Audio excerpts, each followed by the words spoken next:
Hello, thank you.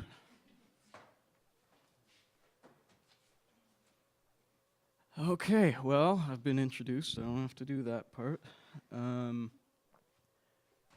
It's been mentioned that I was not only chosen but recommended as some kind of authority on ugliness. When that happens to a man, he takes a long look in the mirror and comes up with nothing. It's a pretty broad subject for me. I guess for anyone, but it's something that I've thought about quite a bit. I've had to defend it a lot to my mother, and it's a complicated, multifaceted thing. I wasn't really sure how to approach it initially.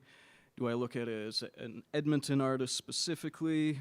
Then I'd find myself in a corner wailing about architecture and Light the Bridge, and end up incurring the wrath of half of the room, and I'm not interested in that exactly. So instead, I'll talk more about the subjectivity of ugliness, the necessity of ugliness, the strength of ugliness, those sorts of things. And as usual, I will begin with a handsome GIF that was supposed to be going the whole time I was talking. I got nervous. As usual, I will begin with wildly afflicted genitals. This is a really old etching depicting VD, specific strain.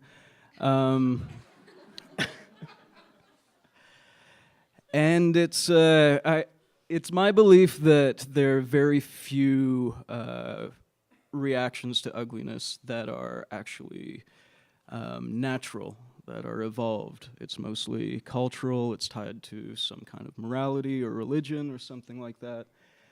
Some things we are born with an impulse to be reviled by,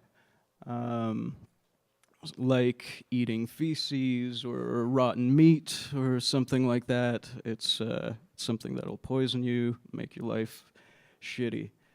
However, though this is in its natural state a pretty horrific thing to witness, as an illustration, if you were to strip away the context of this, maybe change your perspective, look at it sideways or something, it's easy to imagine this as an English countryside or some kind of, or maybe that's just me, but it seems like at its core it's a very beautiful drawing, or on the surface maybe it's a beautiful drawing depicting a really horrible thing. Likewise, this is also a very beautiful depiction of something that I'd rather not ever walk in on. This is another example, although less so of a rendering of something hideous, rendered in a beautiful way, but more so of something that is truly awful, and yet the composition, the colors, those kinds of things make it strangely attractive. And that dichotomy, I find, really gives strength to a lot of our symbology. If something is ugly, we have a reaction to it. And then if you're strangely attracted to that same thing, it makes you linger a little bit longer, instead of just thinking, oh, that's a dead bird. Suddenly you're faced with things like, is this a commentary on our disposable culture, on our needs for plastic? Those sorts of things. It's jarring, and yet would look really nice on a wall. On the subject of duality, one of the first times I had to defend, in my mind, and to my mother, an attraction to the morbid was because of Hieronymus Bosch and his depiction of hell in the bottom or on the far right. And I find that the strength of this image, though you can just like look at details of it, and it's really cool, the strength of it is the duality on both sides, and then a strange, ambiguous center that's full of things that, depending on your morality, depending on your position on sexuality, there's a lot of things that may offend or entice you in there, but it's flanked by these sort of moral binaries, which I think is very important. And ugliness oftentimes births or supports beauty.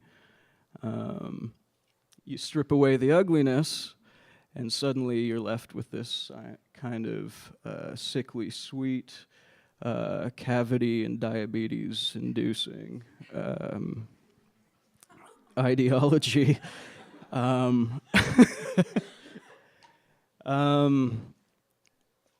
But especially in North America, we're in very conservative times, and I'm not speaking so much about the rise or fall of any specific religion, even though I'm talking about it with this slide, or ideology, but more so the arts community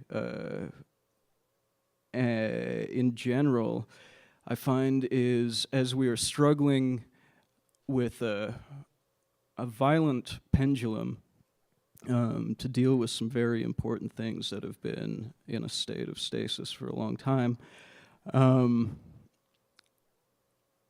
I find that a lot of people are scared to look at anything ugly.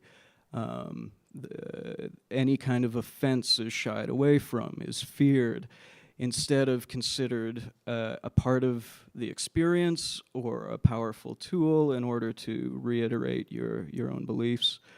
And when you strip away everything that's ugly, you're kind of left with a half-truth, and half of the truth is a lie, and we're still here. This would be, as far as specific ideologies are concerned, the other side of that. And there's an interesting thing happening in the States right now. There's a new church has opened up called the Satanic Temple. They're Satanists in the true sense of the word, where they don't worship Satan or believe in Satan, but these guys are much more active in questioning ideas of what is offensive, what is ugly, and this is a 3D rendering of a statue that they've proposed to put outside of a law court in Oklahoma as response to a massive depiction of the Ten Commandments, which was privately funded and understandably a very difficult thing if you're approaching the law courts and want to have hope for any kind of blind justice, and you are presented with one very specific idea and it's presented as truth. You can't hope for much. So this is an attempt towards that. And of course, everyone in the States and on the internet is very loud about this. They're all up in arms about it, concerned about how offensive it is, how ugly it is. But you don't have to look very far into other cultures to find the entire story.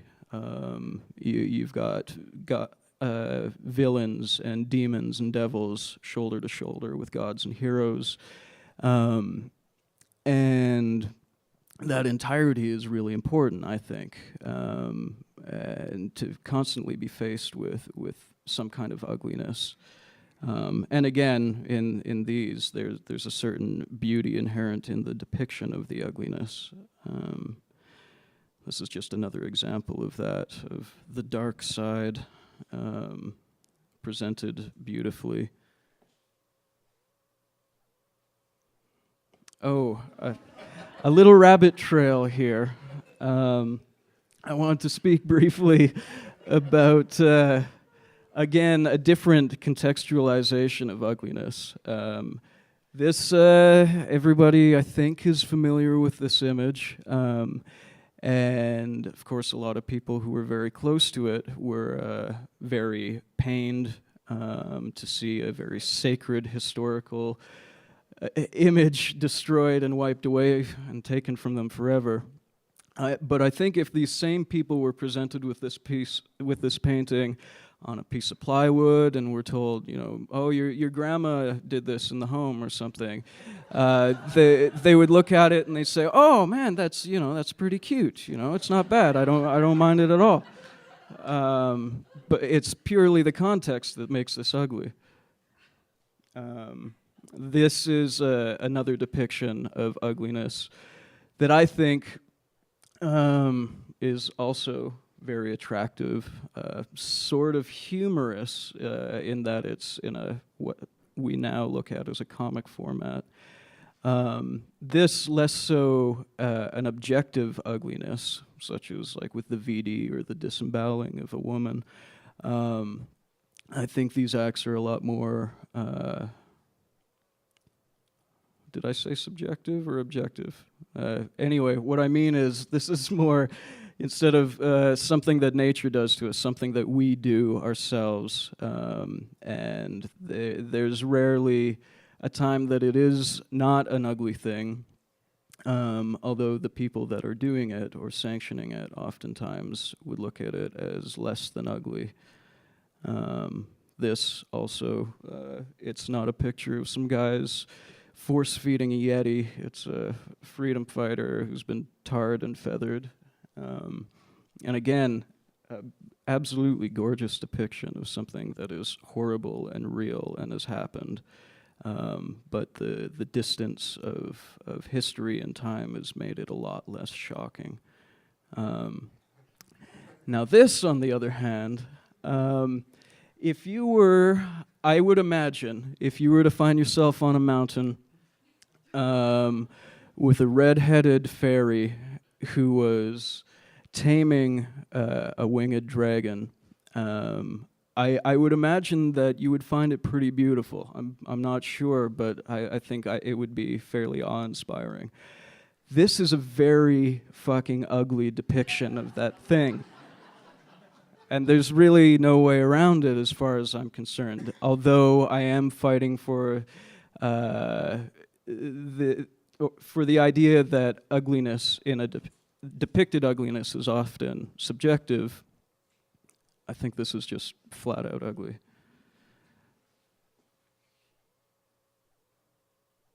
Now, I'm going to be getting into some slides that are much more triggering and offensive.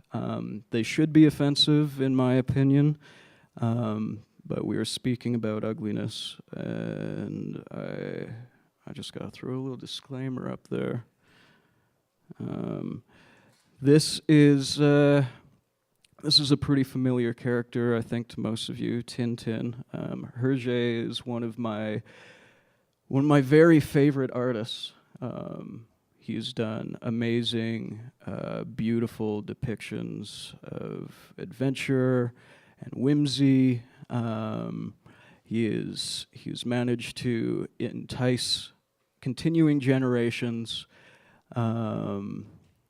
Recently there was a kind of gaudy but interesting 3D film made about him.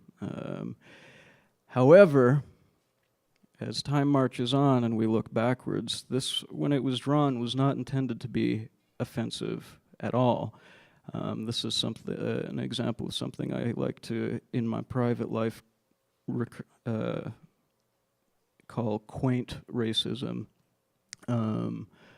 where it's purely ignorance. My grandpa was and is a very quaint racist. He'll say absurd things about how he likes all Indians, and weird things like that, where he just has no sense of the other. And I think this is a good depiction of that.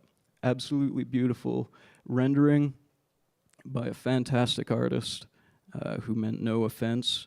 But here we are today looking at something that I don't think can be taken with any kind of levity. This is the same sort of thing, maybe a little bit closer to my world, but absolutely same thing. Just gorgeous artifact, wonderful rendering, but the subject matter is disgusting and horrific, and it's amazing to me how recently this was considered heroic. This was a character that kids would have a pin, or their bed sheets would be emblazoned with, or drinking mugs, or whatever. And he was a symbol of heroism on the frontier. And of course, there's a lot of things attached to those stories that are still tantalizing, but you can't ignore the fact that he was considered an Indian fighter, which is not something that, I don't know. I personally, I collect a lot of these things when I find them. I think it's very important to keep these artifacts around. I've got friends who walk into my house and see something like this, and they will second guess everything that they thought they knew about me and take a quick offense. But it's my belief that if we whitewash these things, pardon the pun, you end up with Disney's Pocahontas or something like that, it eliminates the shock of what we did not very long ago and allows us to continue in that place. And so this is a really strong example of ugliness, the power of ugliness for me, as a historical artifact, as a reminder of how recently we were downright ugly. Now this is another depiction, much more offensive in its language, maybe less attractive in its rendering, depending on what you like in a comic book, I guess. But this is a depiction of ugliness and the power of ugliness when wielded as a tool. The character, the offender in this image, he is a villain. And that is the whole point. There's no heroism being depicted in the context of the comic.